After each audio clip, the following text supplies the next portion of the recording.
guys. It's Will. This is the Nightmare Narrative Podcast. And tonight I have something special for you. I am live right now. However, I did a pre recorded interview with Nathan of Rotting Llama Productions. So enjoy this interview. In the meantime, go ahead and leave some questions in the comment section down below. After this recorded section, I'm going to go ahead and answer those questions and we'll kind of get on with the topics tonight. Some of the topics that we'll talk about are there aliens on Mars? And maybe the Mayan calendar could have been incorrect about 2012. Instead, it could be 2020 or 2021. So go ahead, listen to this interview. It's going to be about 36 minutes. At the end of that, I'll be right back and we'll go ahead and continue on with the rest of the show. So enjoy the interview. Hey guys, it's Will, and I am here today with Nathan of Rotting Llama Productions. Say hi, Nathan. Hi, how's it going? Thanks for having me. Very excited. Yeah, man, I'm glad to see you. Glad to actually see you face to face, sort of, in a virtual kind of way. Yeah. Yeah, Hey guys, been it's well Will, overdue. and I am here. Yeah, I first saw you like a long time ago. I was looking at other like narration videos, like scary videos, that kind of thing, and I happened to come across the one. I can't remember what it was called, but I remember the thumbnail was a clown at a train station, and I listened to the video and it was really good. I liked it, and then I was like, oh man, let me comment on it, and then I gave you like some kind of feedback. I can't remember what I said. I think it was something to do with the volume or something. Uh, Yeah, which is really bad on my part. I'm so sorry. yeah, But yeah, I saw that, wanted to talk to you, and then you were really kind, and that was pretty cool. And then I messaged you, and then you messaged me back, and I was like, man, I want to be like Rowdy Llama Productions. That's that's very that's kind. that's who I aspired to be.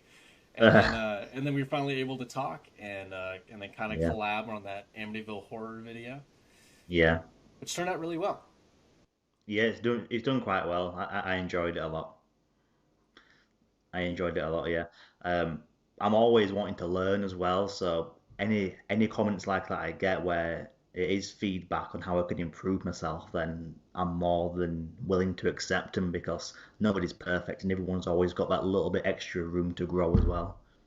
Yeah, I know I got a lot to work on. It's funny. Have you rewatched some of your older videos and just kind of Oh, like cringed at yeah. it? Yeah. I mean, I used to have a lot more, and I've made like a lot of them private because they're just so bad. But for me, they were like stepping stones to sort of learn and be better. Right. Yeah, I've started looking at some of mine again, and yeah, the editing is terrible. And then like the microphone that I use, which the cool thing about starting with YouTube is starting with like the basic bare minimum, like the cheapest microphone you can find, sometimes like a webcam microphone or like whatever video editing software. And then as you get more and more better with it, you start to get better equipment, better software, and everything. Uh, and it's just funny like to see like how you've like come a long way, and I've enjoyed your videos from when you started doing the narrations, which I've seen that you've done some really cool collaborations with other scary story narrators, and I love those. I can't remember what was that girl's name that you did that video with. Um, she was called Lady White Rabbit, I believe. Yes, that I've one. done I've done a few with her. I've done some with a guy called Doctor Creepin, who's quite big. I've done some with a channel called Joey's Nightmares, but I think that channel's dead now. And there was another channel called Sinful's Horror Stories. I think he's still going around, but I'm not sure how active he is at the moment. But them channels were much bigger than I was at the time. I think I had like 100 subscribers or something, but they gave me that chance and that platform to kind of like work with me. So I like to do that with other people. So if I see anyone who's smaller than I am, I'm not big by any means, but if I see anyone who's smaller than I am, I'm more than happy to reach out and work with them just because sometimes all you need is that little boost just to sort of like get your confidence up and to try and broaden your audience, I guess. Yeah, and I've collaborated with a few other narration channels, and you were incredibly professional, and it was a joy working with you. So I brought you Yeah, on today. I was like, man, yeah, we definitely got to work together, and I wanted to kind of like bring you to my audience, so that way they can be able to see you, see like how you've come along with YouTube, yeah. and so I do want to ask, why scary story narrations? Why murder case files? Why was that something that interests you? Why that niche? Yeah. So I originally started YouTube in 2006, but not with this channel. I did like comedy stuff, and it was really bad. I was really young as well, so looking back at some of that stuff, it's a little bit risky. So that's not around no more. Um, but then I've always had like an interest and a love for horror stuff. And I saw a lot of other YouTube narrators, and I thought, oh, I can do that. It looks pretty easy. It's not that easy, especially when you make your mistakes and you've got to edit all the audio. That's really tedious. But I've always had like a love for horror and a love for like true crime and things like that. I live really close to a maximum security prison called Wakefield Prison, and it holds like a lot of horrible people, basically. Um, and that's one of the main things that motivated me to do some true crime stuff. So I did some research on who's in there, and I think I've got 10 videos of the people in there, like going over what they did and who they are and stuff. It's all just kind of like snowballed from there, I guess. Yeah, so hopefully none of them have a prison break. Yeah, hopefully, yeah. Man, so one of my first scary story narrations that I didn't realize that there's a program where you can go in, you can go in and edit your breaths and knock out the background noise. I didn't realize that, and so what the first one that I did is I went in through each breath and I edited all of them, and it took me like 4 hours for a 20-minute narration, and I didn't know that. So yeah, I, I still do that now. I've only just learned about this from you, so you have to tell me what that is because I'm still snipping out all the little bits because I don't know what that software is. It'll be a complete time saver with that. it depends on what software you're using. Like, are you using Audacity, or are you editing in the software? I edit in the software, but I'm happy to get other stuff if it Okay. helps. What software do you use? So I've got an Apple MacBook, so if it's something basic, I'll just use iMovie because I'm not exactly like creating anything spectacular.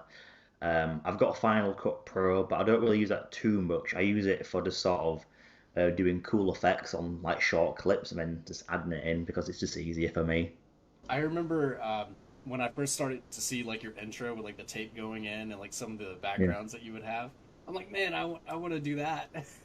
Hmm. Like I didn't realize that you could actually do that kind of stuff, and so I kind of started like taking from you like some of the little background stuff that you can do while you do the scary story narration. But as far as the software goes to edit it, I know on if you have the Mac, you can go into GarageBand, and Oh yeah, down at the bottom left, it has like a little eye icon depending on which version you have. If you click on that, it'll say like noise gate. Do noise gate, it'll knock it out. And if you turn it up just enough and your mouth is close enough to the microphone, as you go to take the breath, kind of like pull back a little bit consciously, and then go back and speak again. It'll take it out. It'll that save a lot of sounds. time. It's actually really helpful. I'll definitely be using that. Yeah, yeah, because a lot of those things, it's not common knowledge, and that's the fun part of starting YouTube, is you kind of learn as you go. Like for instance, this live stuff. Probably like a month from now, I'll look back and be like, "Will, why are you doing it like this?" It's so much difficult. It's so much harder than it should be. Uh, but you kind of figure it out as you go, and Yeah, uh, definitely. and it's pretty cool seeing like your older videos and seeing how you've grown as a channel and where you've come from. What quick question: what was the first video that you did where all of a sudden it blew up, and you're like, whoa! Like all of a sudden there's a lot of people watching. Yeah, so it was this. I don't exactly know what it's called, but it's called Oscar the Modular Body, and it's like this like weird, creepy science experiment. Um, and essentially, this scientist has like this little bit of flesh, and he puts some things onto it, and it moves around. It looks like it's alive. I just covered that, and spoke about that, said how weird it was. And I remember one night, it got 12,000 views in like one day, and I was like, "What is going on?" Um, but yeah, my other video, what's kind of I say blow up, but it's got about 60,000 views. So compared to a lot of people, that's nothing. But to me, like even like a few hundred or thousand is a lot to me. Um, and that one is about a prisoner near me called Robert Maudsley, and he like his cells in the basement of the prison, and in the film Silence of the Lambs, Hannibal Lecter's prison cell is based off that. That's it's funny how like you'll upload a video and it'll be the strangest videos. It'll be like one that you don't even think that it would actually catch on. Like that algorithm is weird.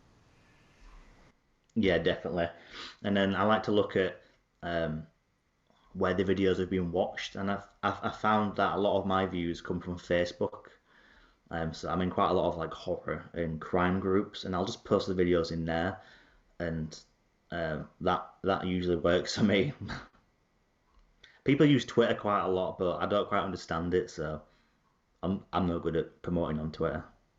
You know, I actually don't have a Twitter. What I started promoting with was Facebook and Reddit. Reddit is a really good one too. But I've gotten banned from a lot of subreddits because I didn't realize the rules. I didn't realize like some of them. I think they call it like spamming or whatever, like if like self promoting. Yeah, Yeah, you've you've got to make it look like it's not your video and make it look like you're just talking about a video that you found. Because if they think it's like self promotion, then you you're gone usually.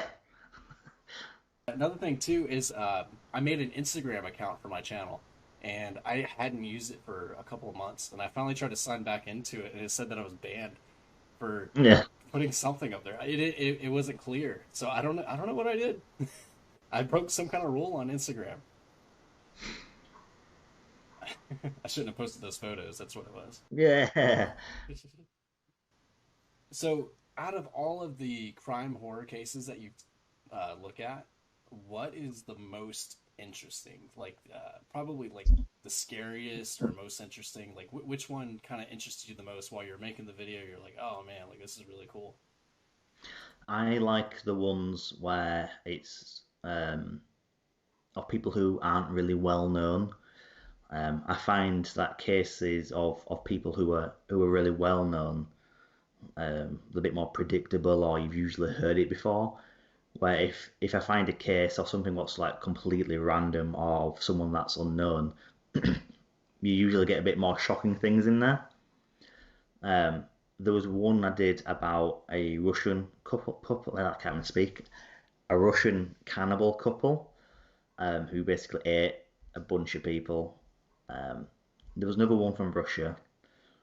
Common theme here. People in Russia are crazy. Um, and it was an old lady who'd eaten, I think it was 14 people. So she was like a cannibal. And I named the video Grannibal Lecter. A good play on words. At what point does it become an uncomfortable amount of people eating? Oh, one usually. It it depends, I guess. It depends how they've done it. So um, I did a video about a couple of cannibals who lived in my city. One of them was just like a standard boring guy who just ate somebody. This other Oh, that's me. person, this other person, like used onions and other herbs and things like that, and like properly cooked them into a meal, which I thought was pretty creative, but at the same time, like he's thought about this too much. Yeah, see, that's the point where it gets uncomfortable. Like, the ones that randomly decided to eat the guy. Like I think it was the case where I can't remember what it was, but it was some website on the dark web where you could like sell your body to be eaten, and it was that one guy that ate that guy, and I think it Oh, was somewhere in Asia. I remember that. I remember that. I don't remember all the details of it, but I do remember reading about that, and it's pretty interesting. Yeah, I don't think he seasoned him or anything. Yeah, just raw. Yeah, he just ate it raw, so it's not that bad. But someone that actually thought about it and was like, "Yeah, I'm Yeah. gonna eat it with some good Chianti," Apparently, human meat tastes like pork, so So I've heard. hopefully, So I've heard. yeah. I don't want to try it, but apparently it tastes like pork. I'm not a big fan of pork, so I'll probably pass on human meat. If it was chicken or beef, then probably go Have for you? it. There's something on Amazon. It's this jerky that you can get, and it has a whole bunch of different animals. Like they had kangaroo, alligator, and like a bunch of like really exotic things. And it basically the challenge is like you eat it and you have to figure out which one it was. Surprisingly, I think it was kangaroo. I think when you bit into it, and jerky's supposed to be chewy, but like you bite into it and it was so soft, like it melted in your mouth, and it was really uncomfortable. So don't eat kangaroo jerky. Yeah, I'll try not. Yeah, try to avoid that. I saw your it was you and Castle Central. You guys did that video where like you rated the ghost apps, Oh which is yeah, definitely up my alley. And I commented, I'm like, hey, I definitely want to come and visit you guys, and we got to do an investigation out where you are. yeah, definitely. Yeah. So I've just bought a house in January, and it came with a cellar. The cellars, or I think you guys call it a basement. Yeah, us And it, Americans call it a basement. so the house was built in 1875, where I live in now, and the cellar was mainly used for like storing coal and things like that. So it's really dirty and smelly and old. But I want to clean it up and make that into what I'm going to call the Spooky HQ, which sounds good. And that'll I be the like it. place where I film and do all kind of recordings. Because having two kids in the house, you don't really get much of a proper space to do it at the moment. So that could be my man cave down there. I like it. Yeah, what's interesting is here the oldest place that's around me is that's still standing because there's been so many fires like around this area, and so all the older buildings, of course, have been burned down because of either the Civil War or just back then things just caught on fire for some reason. So I think the oldest place is like 1710 or something like that. That's why I would love to go to England and be like, oh yeah, I'm at this bar that was built in 330 AD, and Yeah, they've that's pretty had much what it's like. Yeah, I can't remember what it's called. It's some tavern. Oh man, what is it? It's like one of the oldest taverns in England, and they have records of like everyone that's ever owned it since like 500 or whatever. I would love to go to that place. It's like the most haunted yeah. place in the world. I think it's in a town called Hertfordshire, and that's like in the southern part. I'm at the northern part, so it's much colder. And it's called Ye Old Fighting Cocks, I think. And I think it was um, 790 something AD, 793 AD, I think. Um, yeah, and it's like the oldest pub that we've got. Yeah, so of course, whenever like coronavirus goes away, I'm definitely coming over. I'm getting a passport. I'm going to England, and yeah, we're gonna hang out doing a ghost investigation somewhere. Yeah, definitely. There's a place just near me, like another city, and it's like a 20-minute drive or something. And it's called York. I don't know if you've ever heard of a place called York, and it's really old. All the buildings are very old, and it's renowned for like its paranormal activity essentially. There's people doing ghost walks around the city, and there's a lot of pubs that are supposedly like really haunted. So and you can stay the night as well. So I wouldn't mind doing that. It'd be pretty fun. Have you? I'm not too much of a believer, but Luke, who's part of the Spooky Boys Club with me, he's a big believer. So I think it's got that good sort of dynamic where like I'm skeptical, but until I see something, then I'll believe it if that makes sense. Whereas he does completely believe in it all. Yeah, our paranormal group, we call ourselves skeptical believers. Like when we go into places, we try to think of any possible explanation, so that way we're not just like, oh my god, something touched me, it's just like some kind of breeze or something. That's why like when things unexplainable happen, it's so scary to us because we can't think of a logical explanation.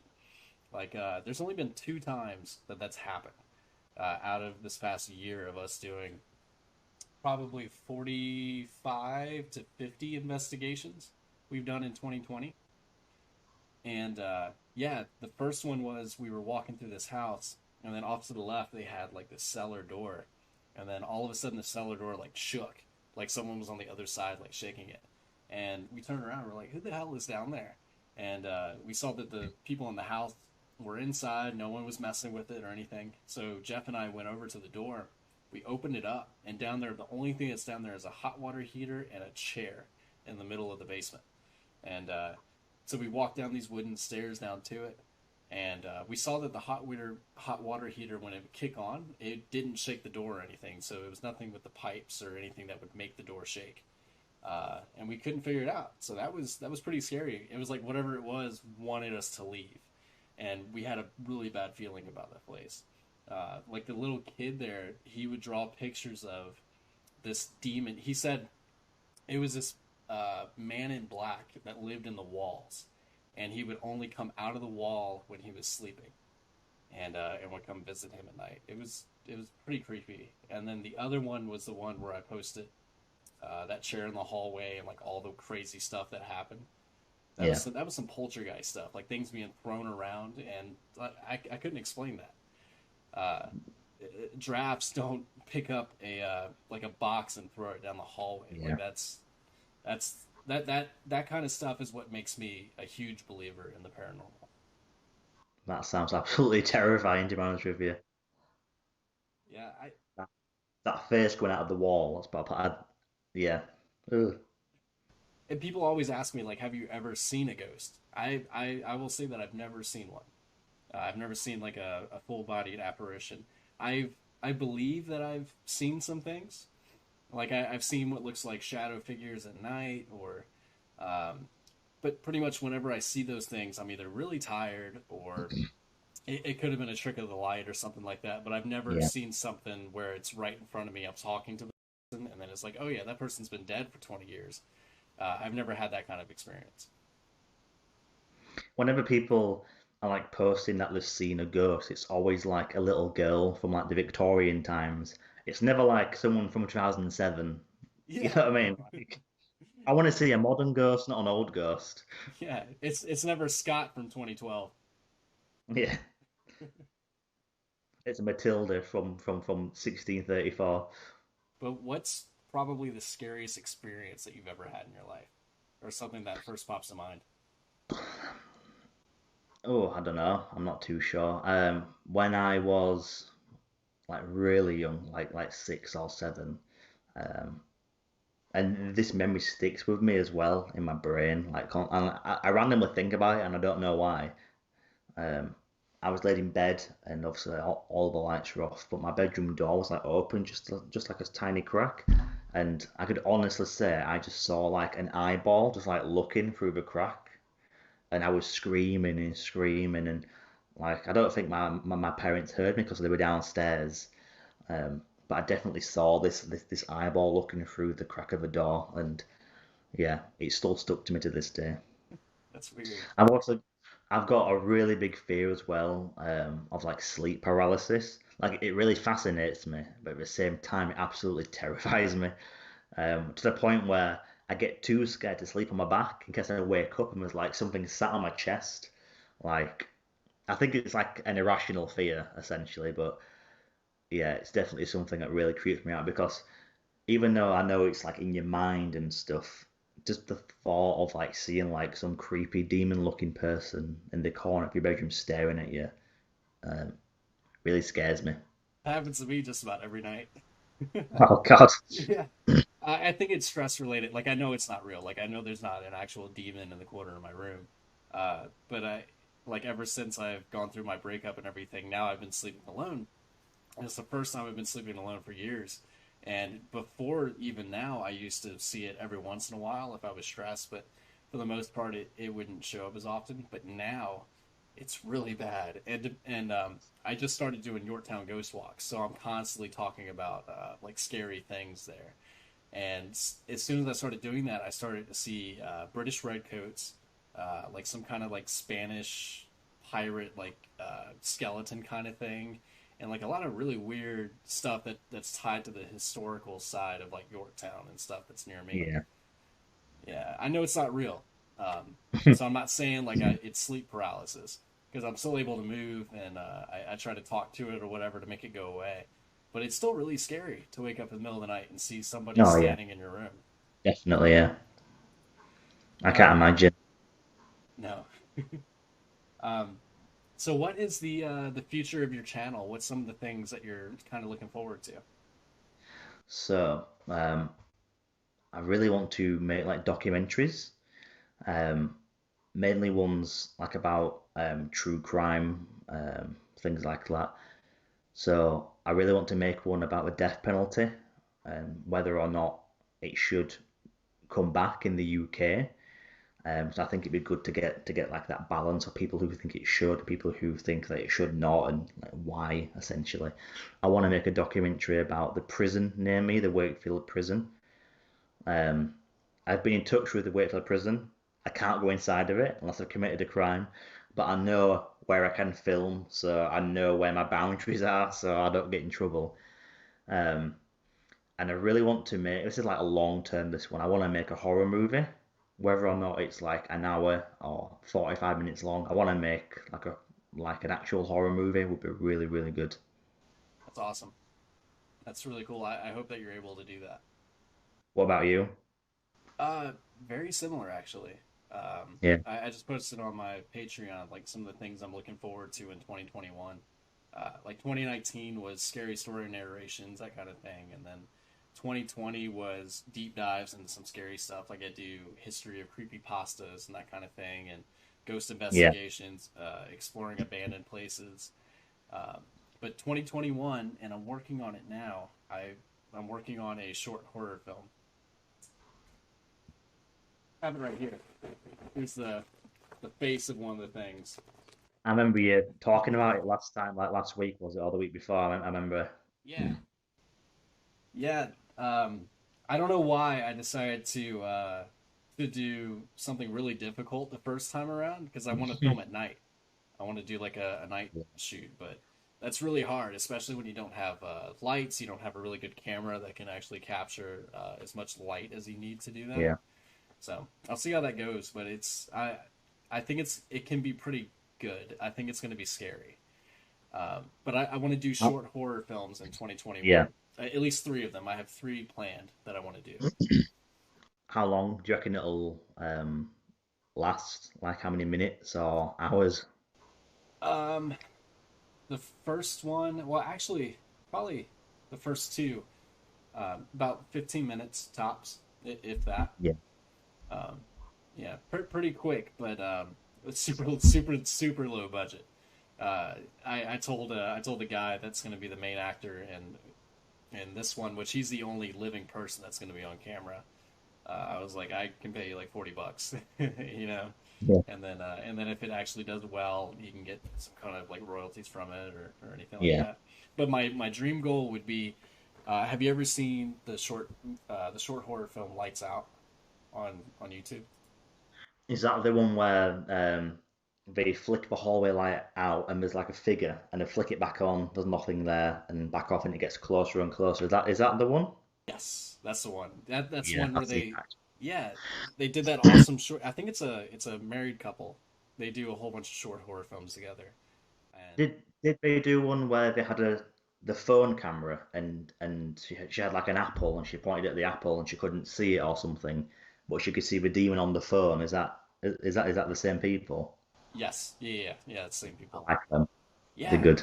and Lights Out ended up becoming like a actual movie, like an hour and a half film, and it was kind of decent, but the short horror film was a lot better. Yeah, definitely. I made two short horrors. Um, oh, when was it? Maybe like 2 years ago or something. One of them was called Peephole, um, and it was about it basically starred my wife because I can't afford to pay a new one, um, and it was basically um, she got home and she was getting messages on the phone and it was pictures of her while she's out. She's like, oh, this is weird, but obviously more creepy than that. Um, I mean, she kept getting pictures, and it was outside the house, and then it was outside the front door, and then she put her right to the people and things like that. The other one was called USB, um, and I wouldn't mind remaking this one actually because obviously you learn a lot, like many years later or whatever. And it included the actor was my father-in-law, and I think the idea is really good, and I think it could be done much better than I've done it. Um, so essentially, he gets a letter through the door, and inside the package is a USB stick. I mean, obviously, he looks at it and he plugs it into his computer, and he loads up the video because it's got video on there. And the video is of this man in like some. We did it in his garden shed, but it wasn't the best location. Um, it was a man with like a sack over his head, and he pulls off this guy holding the camera, pulls the sack off his head, but he's watching himself. He's watching himself be tortured. He gets teeth pulled out. He gets like his chest sliced open, and he's watching himself be tortured and murdered, and he's really confused. And at the very end, the last shot is just the bag going over his head and pulling him out of the frame. I think it's a good idea, and I think I can do it much better than what I did it years ago. So I might have another go at What was your inspiration for it? Like, that. how did you come up with that idea? I can't remember, to be honest with you. Um, I may have seen something what inspired me about it, but I always thought, wouldn't it be good to sort of have someone watch their own death or watch their own torture, and then it ends with them being captured? Um, I just thought it'd just be a good idea, I guess. I'm gonna have to watch it like once I get off of this before I start the live stream. I'm gonna watch it. I saw the one with your wife that popped up on my YouTube thing, but I haven't watched it yet. So I'll go ahead and Yeah, check those both out. That'd be pretty cool.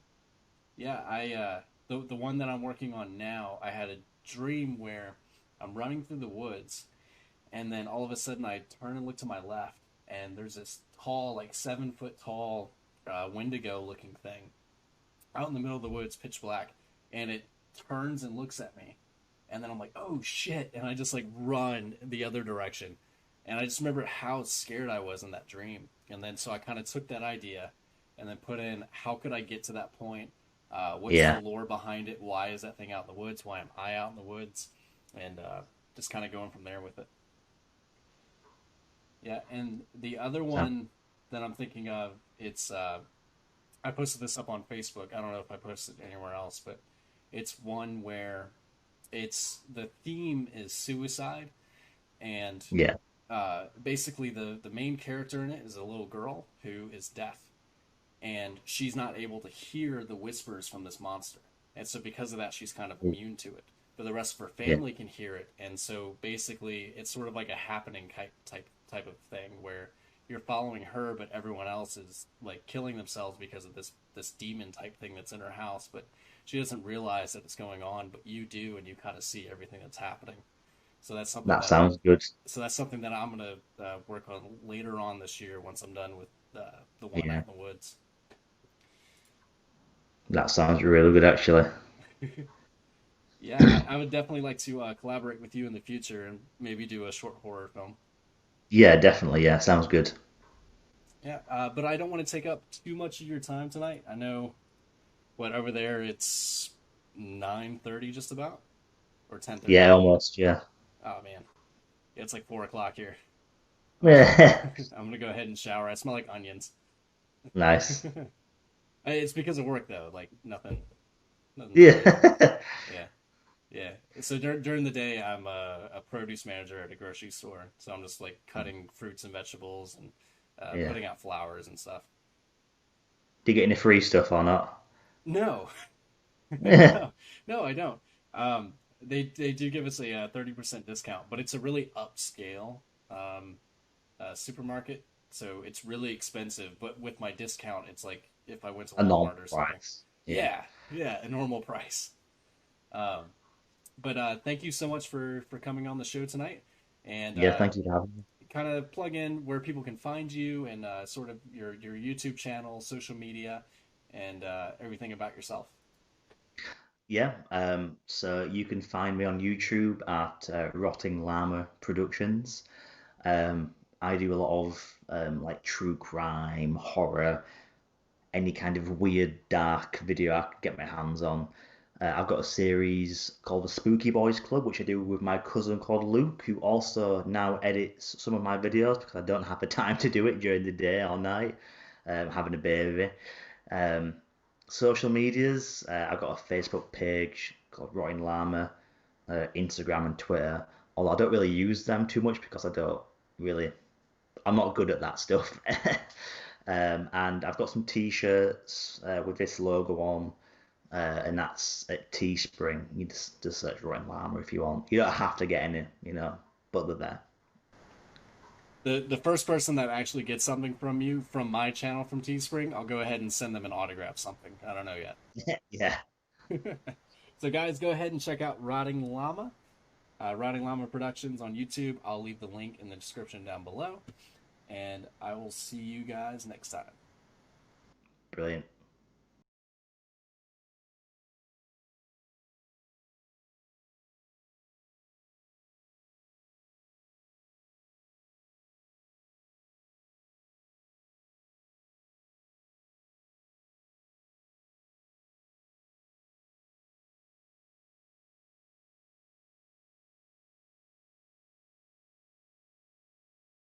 Yeah, so that was my interview with Nathan from Rotting Llama Productions. I hope you guys enjoyed that. There's a little bit more that we're going to have for this live stream tonight. First, let's go ahead and talk about the Martians and Americans working together. Let me go ahead and pull this up for you real quick as I get over this way. Let's see.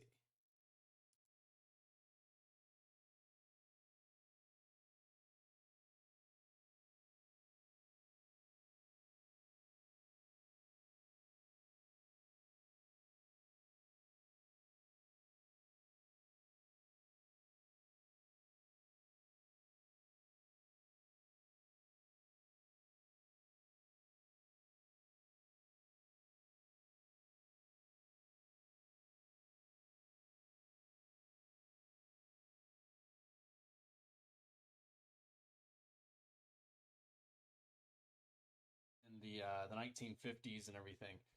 Ever since the atomic bomb and Roswell and all that, aliens have been working with American scientists on Mars. And the reason why we stopped going to the moon and why we haven't gone to a manned mission on Mars is because we're actually working with them and we don't want the public to find out about it. And so, pretty much, the aliens talked to President Trump and they told him, look, don't tell anybody about us yet. They're not ready. The world is not ready to hear about aliens and spaceships and space travel and all that stuff. There would be mass hysteria. So, I reading this guy is actually pushing a book. He's promoting a book. So this is just free promotion for him to get this book across. But that was one of the big, like, creepy, scary kind of news of the week. And the next thing that we'll kind of look at, and I don't really have a picture of it, is December 21st, 2012, was the end of the Mayan calendar. Supposedly, that was when the world was going to end. And it came and went for all of us survivors of December 21st, 2012. But now they're saying that the world is going to end December 21st this year, or it'll be December 21st of 2021, and they just had the numbers switched. Uh, I don't necessarily believe that either. But that's like the big meme on Facebook and everything right now. So we'll see what actually happens with that. And what? It's 7 days. Eh. So if you're watching in the future, December 22nd, we made it. And the last thing that I wanted to do tonight before we end this live stream is go ahead and comment some of your questions that you have down below. And I'd like to see you guys comment there. I actually have a question from Nathan. the guy that we just did the interview with. He asked me a couple questions. He said, one, who is on your collaboration wish list? Uh, Rotting Llama Productions, of course. Come on. But no, that was really fun doing the Amityville horror video with Nathan, as well as doing this video tonight with him. Great guy. I can't wait to have him back on. Let me know what you guys thought of him. And I guess who else would I want to work with? Definitely Mr. Nightmare. Mr. Nightmare was the channel that I was watching before I did YouTube. I listened to all of his stories. I listened to him. I listened to Chilling Tales for Dark Nights. Um, I loved listening to those guys, listen to those podcasts and everything. And after listening to them, I wanted to make my own scary story narrations.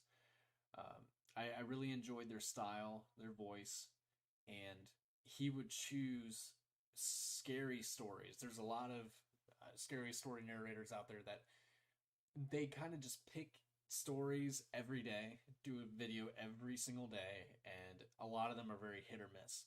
I didn't want to do a hit or miss type video. So I wanted to hand select some of the ones that were actually scary to me, and I wanted to write my own scary stories so I could produce them. I wanted to have music with them, sound effects, some good pictures and transitions to have, as opposed to some of the other ones that would just put a still image up, maybe some music, and then their voice. But I wanted to do sound effects. I wanted it to be an immersive experience for you guys when you actually listen to the scary story narration. So I was listening to them, and I was listening to a few others, and basically, I was like, I think I could do that better, or I want to try myself and see if I could actually do that. And I'd say that I really enjoy doing it. I really enjoy doing scary story narrations, and so I would love to be able to collaborate with someone like Mr. Nightmare or Chilling Tales for Dark Nights. I actually applied to be Chilling Tales for Dark Nights editor. See how that goes. I never got a response, so must have been a bad application, I guess. Um, and then he also asked, what videos would you make with them? Probably like a scary story narration video.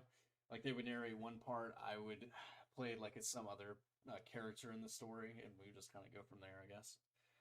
Um, have you ever thought about pitching your ghost hunting as a series to a local TV network? You know, I I would love to. I know Jeff has talked about that with me before of wanting to do some sort of live investigation with like Wavy News 10 or some of the local TV stations here in Hampton Roads. That would be pretty cool. I'd like to be able to do some kind of Halloween episode with a local TV station and go to some haunted place in the area and do a video for them. I think that'd be pretty cool. Eventually, that's what I'd like to be able to do. Aside from doing short horror films, I like to be able to do paranormal investigations for some kind of TV thing, or maybe this explodes and I'm able to do this as a full time job and just be a paranormal investigator with either my own team or with Jeff via API, whichever seems to happen there. That would be pretty fun. I would like to be able to do some kind of investigation stuff and to do like a full on thing with that. Um, yeah, I also had another question up here. I can't really find it from the guy, but he asked it earlier in the day. Sorry, I can't find it for you, but he asked me about this battlefield up in Maryland if I had ever heard of it, and I haven't. But he was basically asking, when you have a place where there's a lot of death, do you need a lot of death in order for there to be ghosts? And the short answer is no. You don't actually need a lot of death for there to be ghosts. We've talked about this before in our in the VAPI videos, where Gloucester, Matthews, and that whole Middle Peninsula in Virginia, those woods and areas around it, like around Old House Woods, Hopewell or Rosewell, all those places, they are haunted not because of death or anything in the of people dying around there like ghosts haunting it. I think that it is some sort of portal, or it's a thin veil for spirits to be able to come across, or demons, or something supernatural to come across and be able to manifest there.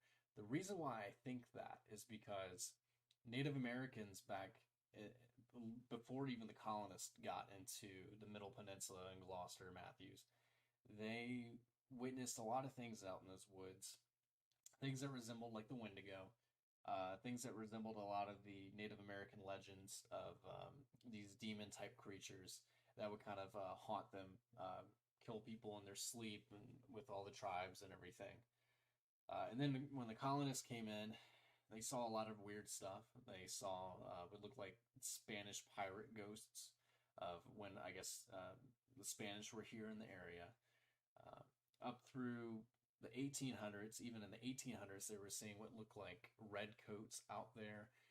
They were seeing a lot of other spirits throughout the American history kind of showing up in Matthews and Gloucester.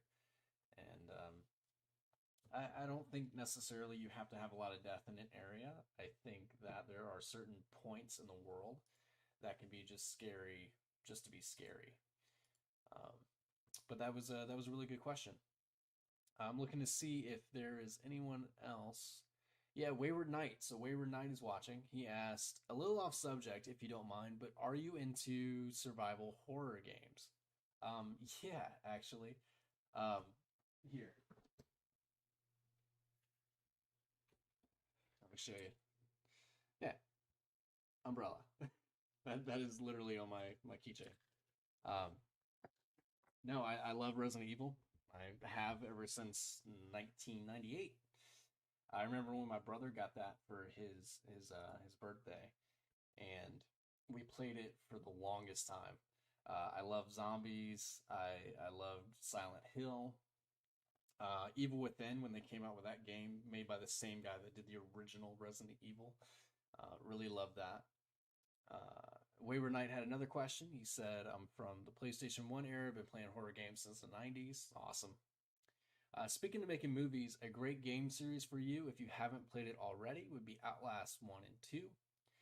Yeah, I've played all three Outlast games. The first one was really good. I didn't play it at first. I think I watched PewDiePie. I watched PewDiePie played it. I enjoyed his Let's Play. And yeah, it was scary to play a game where the what's the word? The whole thing is like you use a camera to be able to see everything with, because that's the only way to see. It has night vision. Otherwise, if you close it and you're not using the camera, you can't see at all because it's dark. And so you have to be able to use the batteries on the camera in order to see what you're doing while you have a thing chasing you around. That was pretty scary. And then also you have Amnesia. Amnesia was a very similar thing where you had something chasing you around the whole time, and you had the whole God, I can't think of the word. It's a mechanic, game mechanic. Gosh, the game mechanic of the camera, and then Amnesia, you have the game mechanic of sanity, kind of messing with you there. Amnesia is another fun one. I love survival horror games. I even made a video about The Suffering. The Suffering is my all-time favorite horror game. If you've never played it, basically it takes place at Carnate Island. It's a mixture of what's supposed to be Alcatraz mixed with Eastern State Penitentiary, and it kind of takes all of the executions and turns them into different types of monsters, and you have to fight your way through them and figure out the story. And it had RPG elements to where you could be a good guy, you could be a bad guy, or you can kind of go neutral in between. But that's a pretty fun game if you haven't played it. It's on PlayStation 2 or the original Xbox. I made a video on that. Go ahead and check that out. Quick plug. I think I called it like why The Suffering should be remade, or the greatest horror game of all time, The Suffering. Wayward Knight also said Amnesia is really good. Just finished Blair Witch Project. Yeah, I played the Blair Witch a little bit. I gotta say, I got bored. I played a little bit and it was really confusing. I didn't know where to go. It was hard to figure out what to do next. I kept getting lost. I would wander around for 10 minutes in the dark, not knowing what to do, and then all of a sudden something scary would happen. I'd be like, "Oh my god!" and then I would not know what to do for another 10 minutes. So, yeah, that was my experience with Blair Witch. But thank you guys so much for watching tonight. Uh, as I kind of go through the comments, I don't see anything else. But thank you for joining me, Wayward Knight, and asking those questions. I really appreciate it. And guys, every Monday night at 8 p.m. Eastern Time, we have the Nightmare Narrative podcast. Thank you for joining me tonight. Thank you to Nathan at Rotting Llama Productions for joining me as well. And I'll leave the link to his channel down below. Go ahead, check him out. Check out the collaboration that I did with him with the Amityville Horror. He did the whole case files version of it, where it's the actual thing that happened with the family, and then I did the ghost side of it. I did everything that happened after the murders and basically how it became a living legend. But thank you so much, guys, and I will see you in the next one. And until then, remember, sleep well.